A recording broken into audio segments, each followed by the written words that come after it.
परम पूज्य गुरुदेव और वंदनीय माता जी की चरणों में कोटि कोटि प्रणाम। आप सभी को प्रणाम।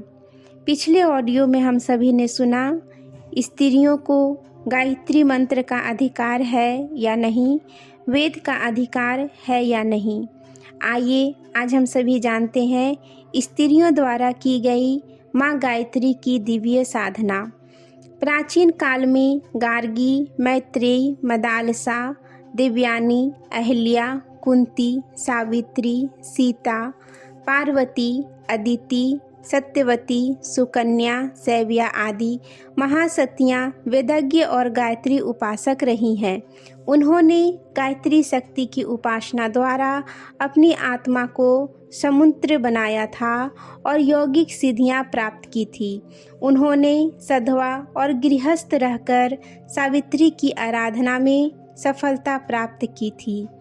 इन देवियों का विस्तृत वृत्तांत भारतीय पुराण इतिहासों को जो पढ़ा है वे जानते हैं कि उपयुक्त देवियाँ विद्वता, साहस, शौर्य, दूरदर्शिता, नीति, धर्म, साधना, आत्मोन्नति आदि पराक्रमों में अपने ढंग की अनोखी जाज्वल्यमान तारिकाएँ थीं। उन्होंने समय समय पर ऐसे चमत्कार उपस्थित किए हैं जिन्हें देखकर आश्चर्य में रह जाना पड़ता है।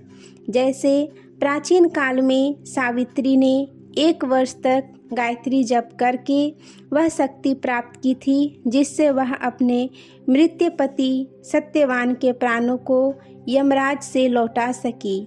दमयंती का तप ही था जिसके प्रभाव से कुचेष्टा करने का प्रयत्न करने वाला व्याध को भस्म कर दिया था। गांधारी आंखों पर पट्टी बांधकर ऐसा तप करती थी जिससे उसके नेत्रों में वह शक्ति उत्पन्न हो गई थी कि उसके दृष्टिपात मात्र से दुर्योधन का शरीर अभेद हो गया था। अनसुईया ने तप से ब्रह्मा, विष्णु, महेश को नन्हे बालक बना दिया था। सती शालिंडे के तपोवन ने सूर्य का रथ रोक दिया था। सुकन्या की तपस्या से जीर्ण शीर्ण चयवन ऋषि तरुण हो गए थे। स्त्रियों की तपस्या का इतिहास पुरुषों से कम शानदार नहीं है। यह स्पष्ट है कि स्त्रियां और पुरुष सभी के लिए तप का प्रमुख मार्ग गायत्री ही है। वर्तमान समय में भी अनेक नारियों की गायत्री साधना का हमें भली भांति परिचय है और यह भी पता है कि इनके द्वारा उन्होंने कितनी बड़ी मात्रा में आत्मिक और सांसारिक सुख शांति की प्राप्ति की है। दिल्ली के एक अत्यंत उच्च परिवार की सुशिक्षित देवी श्रीमती चंद्रकला जेरथ गायत्री की अनन्य साधिका है। इन्होंने इस साधना द्वारा बीमारियों की पीड़ा दूर करने में विशेष सफलता प्राप्त की है। दर्द से बेचैनी रोगी इनके अभिमंत्रित हस्त स्पर्श से आराम अनुभव करता है।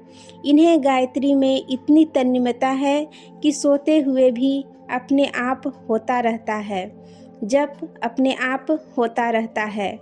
शिलोंग की एक सती साध्वी महिला श्रीमती गुणवंती देवी के पति की मृत्यु 20 वर्ष की आयु में हो गई थी। गोदी में 1 वर्ष का पुत्र था। उनको तथा उनके ससुर को इस मृत्यु का भारी आघात लगा और दोनों ही शोक में से पीड़ित होकर अस्थि पिंजर मात्र रह गए। एक दिन एक ज्ञानी ने उनके ससुर को गायत्री जप का उपदेश दिया। शोक निवारणार्थ में वे उस जप को करने लगे। वे कुछ दिन बाद गुणवंती देवी को स्वप्न में एक दिन एक ज्ञानी ने उनके ससुर को गायत्री जप का उपदेश दिया। शोक निवारणार्थ वे उस जप को करने लगे।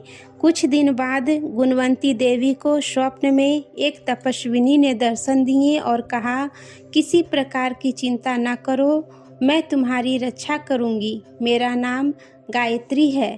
कभी आवश्यकता हुआ करे तो मेरा स्मरण किया करो। स्वप्न टूटने पर दूसरे ही दिन से उन्होंने गायत्री साधना आरंभ कर दी। पिछले 13 वर्षों में अनेक आपत्तियां उन पर आई और वे सब टल गई। अब उनका बालक 19 साल का होकर बीए में पढ़ रहा है। रुपये मासिक की सरकारी छात्रवृत्ति मिलती है और ट्यूशन कर लेता है। परिवार का काम ठीक प्रकार चल रहा है। गायत्री पर उन्हें अनन्य श्रद्धा है। हैदराबाद की श्रीमती बिमला देवी की सास बड़ी कर्कश स्वभाव की थी और पतिदेव शराब, वेश्यागमन आदि बुरी लतों में डूबे रहते थे। बिमला देवी को आए दिन सास तथा पति की गाली गलौज तथा मारपीट का सामना करना पड़ता था। इससे वह बड़ी दुखी रहती और कभी कभी आत्महत्या करने की सोचती। बिमला की बुआ ने उसे विपत्ति निवारणी गायत्री माता की उपासना करने की शिक्षा दी। वह गायत्री माता जी की उपासना करने लगी। फल आशातीत हुआ। थोड़े ही दिनों में सास और पति को बड़ा भयंकर स्वप्न हुआ कि उसके कुकर्मों के लिए कोई देवदूत उनसे मृत्यु तुल्य कष्ट दे रहे हैं। जब स्वप्न टूटा तो उस भय का आतंक कई महीनों तक उन पर रहा और उसी दिन से स्वभाव सीधा हो गया। अब वह परिवार पूर्ण प्रसन्न और संतुष्ट है। बिमला का दृढ़ विश्वास है कि उसके घर को आनंदमय बनाने वाली माता गायत्री ही है। वर्षों से उनका नियम है कि जप के बिना भोजन नहीं करती। उदयपुर की मारवाड़ी महिला ज्ञानवती रूप रंग की अधिक सुंदर न होने के कारण पति को प्रिय न थी। पति का व्यवहार उनसे सदा रूखा, कर्कश, उपेक्षापूर्ण रहता था और घर रहते हुए भी परदेश के समान दोनों में बिलगाव रहता था। ज्ञानवती की मौसी ने गायत्री का पूजन और रविवार का व्रत रखने का उपाय बताया। वह तपश्चर्या निरर्थक नहीं गई। साधिका को आगे चलकर पति का प्रेम प्राप्त हुआ और उसका दाम्पत्य जीवन सुखमय बीता। बहरामपुर के पास एक कुंवारी कन्या गुफा बनाकर 10 वर्ष की आयु से तपस्या कर रही थी। 40 वर्ष की आयु में भी उसके चेहरे का तेज ऐसा था कि आंखें झपक जाती थी। उसके दर्शनों के लिए दूर दूर से लोग आते थे। इस देवी का इष्ट गायत्री था। वह सदा गायत्री का जप करती रहती थी। मीराबाई, सहजोबाई, रतिवती, लीलावती, दयाबाई, अहिल्याबाई, सखुबाई, मुक्ताबाई प्रभृति अनेकों ईश्वर भक्त वैरागिनी हुई है, जिनका जीवन विरक्त और परमार्थ पूर्ण रहा। इनमें से कईयों ने गायत्री की उपासना करके अपने भक्ति भाव और वैराग्य को बढ़ाया था। इस प्रकार अनेक देवियां इस श्रेष्ठ साधना से अपनी आध्यात्मिक उन्नति करती आई है और सांसारिक सुख समृद्धि की प्राप्ति एवं आपत्तियों से छुटकारा पाने की प्रसन्नता का अनुभव करती रही हैं। विधवा बहनों के लिए तो गायत्री साधना एक सर्वोपरि तपश्चर्या है। शोक वियोग की जलन बुझती है, बुद्धि में सात्विकता आती है, चित्त ईश्वर की ओर लगता है। नम्रता, सेवा, शील, सदाचार, निलास्यता, सादगी, धर्म रुचि, स्वाध्याय प्रियता, आस्तिकता एवं परमार्थ परायणता के तत्व बढ़ते हैं।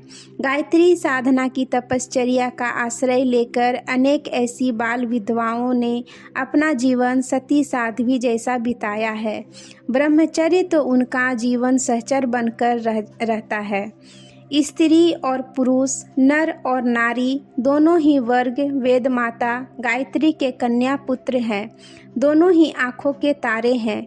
वे किसी से भेदभाव नहीं करती। माता को पुत्र से कन्या अधिक प्यारी होती है। वेद माता गायत्री की साधना पुरुषों की अपेक्षा स्त्रियों के लिए अधिक सरल और अधिक शीघ्र फलदायिनी है। आज के लिए यहीं तक। आप सभी को धन्यवाद। जय माँ गायत्री।